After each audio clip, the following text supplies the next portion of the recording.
Welcome to Dehamrita YouTube channel. Please subscribe, like and share. ಬನ್ನಿ friends, ಇವತ್ತು ಬೆಳ್ಳುಳ್ಳಿ ಉಪ್ಪಿನಕಾಯಿನ ಯಾವ ರೀತಿ ಮಾಡೋದು ಅಂತ ಹೇಳಿ ಈ ವಿಡಿಯೋದಲ್ಲಿ ತೋರಿಸ್ತಾ ಇದ್ದೀನಿ. ಬನ್ನಿ ಹಾಗಾದರೆ ಬೆಳ್ಳುಳ್ಳಿ ಉಪ್ಪಿನಕಾಯಿ ಮಾಡಲಿಕ್ಕೆ ಯಾವೆಲ್ಲ ಪದಾರ್ಥಗಳ ಅವಶ್ಯಕತೆ ಇದೆ ಅನ್ನೋದನ್ನು ನೋಡ್ತಾ ಬರೋಣ. ಈ ಬೆಳ್ಳುಳ್ಳಿ ಉಪ್ಪಿನಕಾಯಿನ ನಾವು ಅಕ್ಕಿ ರೊಟ್ಟಿ, ಜೋಳದ ರೊಟ್ಟಿ, ಹಾಗೆ ಬಿಸಿ ಬಿಸಿ ಅನ್ನದ ಜೊತೆಗೆ ಸ್ವಲ್ಪ ಎಣ್ಣೆ ಜಾಸ್ತಿ ಹಾಕಿ ಮಾಡ್ಕೊಂಡ್ಬಿಟ್ರೆ ಅನ್ನದ ಜೊತೆಗೆ ಕೂಡ ಇದನ್ನು ಊಟ ಮಾಡಲಿಕ್ಕೆ ತುಂಬ ಚೆನ್ನಾಗಿರುತ್ತೆ, ಬಿಸಿ ಬಿಸಿ ಅನ್ನದ ಜೊತೆ. ಬನ್ನಿ ಹಾಗಾದರೆ ನೋಡ್ಕೊಂಡು ಬರೋಣ. ಒಂದು ಬೌಲು ಬೆಳ್ಳುಳ್ಳಿ ತಗೊಂಡಿದ್ದೀನಿ. ಹಾಗೆ 1 ಟೇಬಲ್ ಟೀ ಸ್ಪೂನಷ್ಟು ಅರಿಶಿಣ, ಬೇಕಾದ್ರೆ ಅರ್ಧ ಟೇಬಲ್ ಟೀ ಸ್ಪೂನಷ್ಟು ಹಾಕ್ಕೊಳ್ಳಿ ನೀವು. ಒಂದು ಸ್ವಲ್ಪ ಬೆಳ್ಳುಳ್ಳಿನ ಎತ್ತಿಟ್ಕೊಂಡಿದ್ದೀನಿ. ಆ ಬೆಳ್ಳುಳ್ಳಿ ಬಂದುಬಿಟ್ಟು ಒಗ್ಗರಣೆ ಹಾಕಲಿಕ್ಕೆ ಅಂತ ಹೇಳಿ. ಬನ್ನಿ ಇವಾಗ ಮೆಂತ್ಯನ ಹುರಿದು ತಗೊಳ್ಳೋಣ. ಮೆಂತ್ಯ, ಜೀರಿಗೆ, ಸಾಸಿವೆ ಎಲ್ಲ ಒಂದೊಂದು ಸ್ಪೂನು ಎಲ್ಲ ಪದಾರ್ಥಗಳನ್ನು ಒಂದು ಸ್ವಲ್ಪ ಚಟಪಟ ಅನ್ನೋ ರೀತಿ ಹುರಿದು ತಕ್ಕೊಂಡು ಬಿಡೋಣ. ಒಂದು ಸ್ವಲ್ಪ ಘಮ್ ಅಂತ ಸ್ಮೆಲ್ ಬರಬೇಕು. ಫಸ್ಟು ಮೆಂತ್ಯ ಹುರ್ಕೊಳ್ಳಿ, ಆಮೇಲೆ ಜೀರಿಗೆ, ಆಮೇಲೆ ಸಾಸಿವೆ ಮತ್ತು ಕರಿಬೇವಿನ ಸೊಪ್ಪು, ಒಂದಾದಮೇಲೆ ಒಂದು ಸ್ವಲ್ಪ ಒಂದು 2 ಸೆಕೆಂಡ್ ಹಿಂಗೆ ಅಂದ್ಕೊಂಡ್ರೆ ಸಾಕು ಫ್ರೆಂಡ್ಸ್. ಚಟಪಟ ಅನ್ಬೇಕಷ್ಟೇ. ಇದಿಷ್ಟು ಬೆಳ್ಳುಳ್ಳಿನ ನಾನು ಮಿಕ್ಸಿ ಜಾರಿಗೆ ಹಾಕಿಬಿಟ್ಟು ಆನ್ ಆ್ಯಂಡ್ ಹಾಫ್ ಅಂತ ಮಾಡ್ಕೊಂಡು ಒಂದು ಸ್ವಲ್ಪ ಇದನ್ನು ಗ್ರೈಂಡ್ ಮಾಡ್ಕೊಂಡು ಬಂದುಬಿಡ್ತೀನಿ.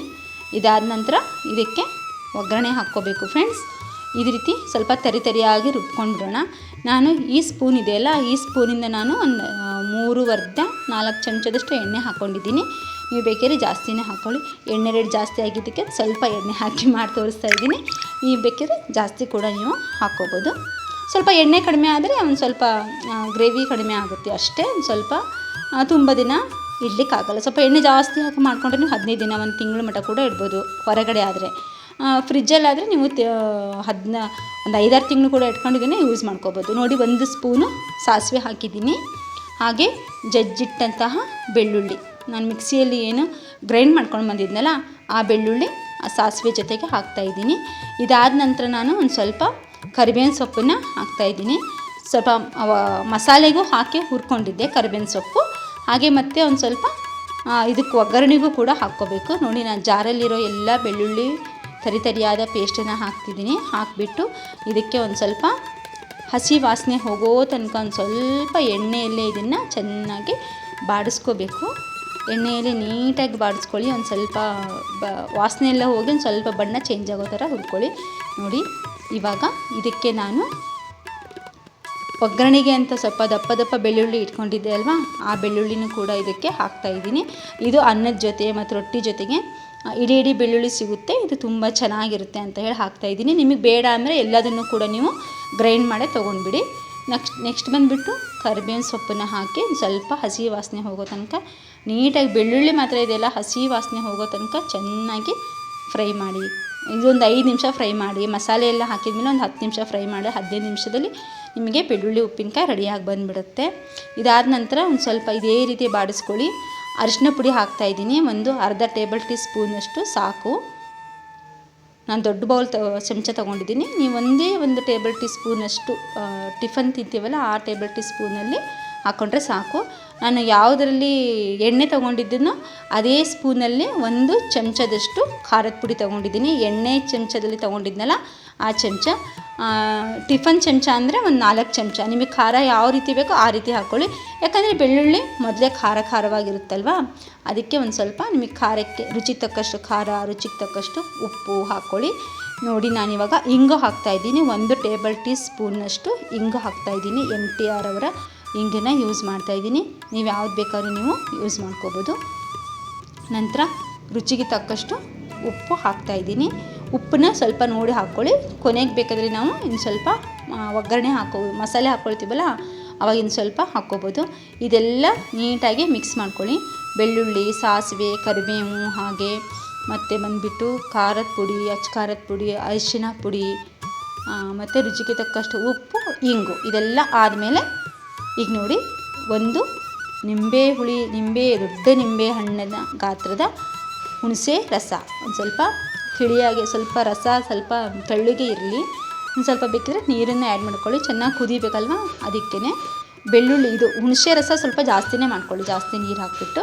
ನಾನು ಆವಾಗವಾಗ ಆಫ್ ಮತ್ತು ಆನ್ ಮಾಡ್ತಾಯಿದ್ದೀನಿ ಗ್ಯಾಸು. ಕಾರಣ ಏನಪ್ಪ ಅಂದರೆ ನಂದು ಸ್ಟೀಲಿಂದು ಪಾತ್ರೆ ಆಗಿರೋದ್ರಿಂದ ಸ್ವಲ್ಪ ಸೀದೋ ಸಾಧ್ಯತೆಗಳು ತುಂಬ ಇರುತ್ತೆ.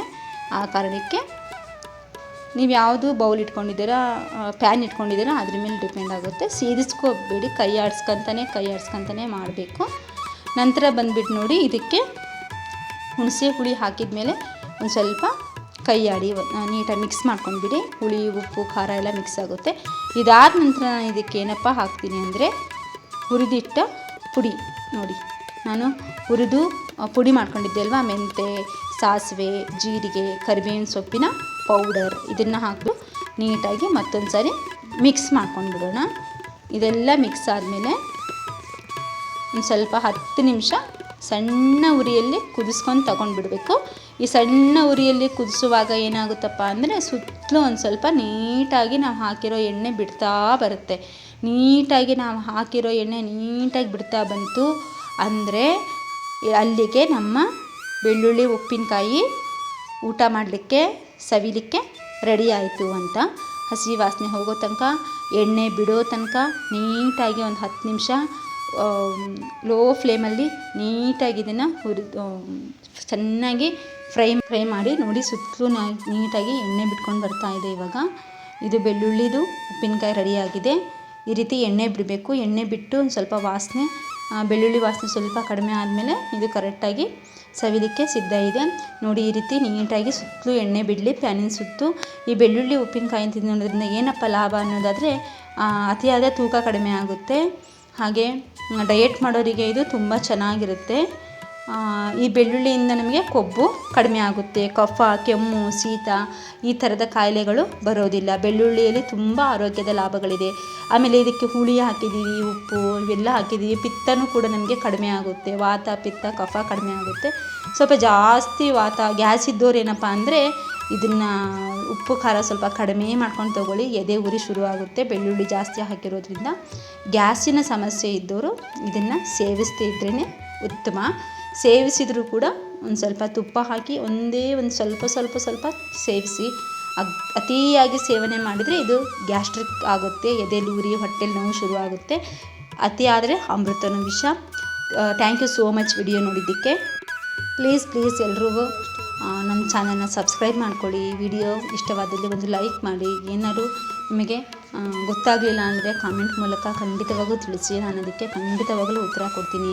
ನಾನು ನೋಡಿ ಯೂಟ್ಯೂಬ್ ಚಾನಲ್ ಶುರು ಮಾಡಿ ತುಂಬ ದಿನ ಆಯಿತು. ನನಗೆ ಸಬ್ಸ್ಕ್ರೈಬರ್ಸೇ ಏನಾಗ್ತಾ ಇಲ್ಲ. ದಯವಿಟ್ಟು ಚಾನಲ್ನ ಸಬ್ಸ್ಕ್ರೈಬ್ ಮಾಡ್ಕೊಂಡ್ಬಿಟ್ಟು ವಿಡಿಯೋ ನೋಡಿ. ನಿಮ್ಮ ಫ್ಯಾಮಿಲಿ ಆ್ಯಂಡ್ ಫ್ರೆಂಡ್ಸ್ಗೂ ಶೇರ್ ಮಾಡಿ. Thank you so much.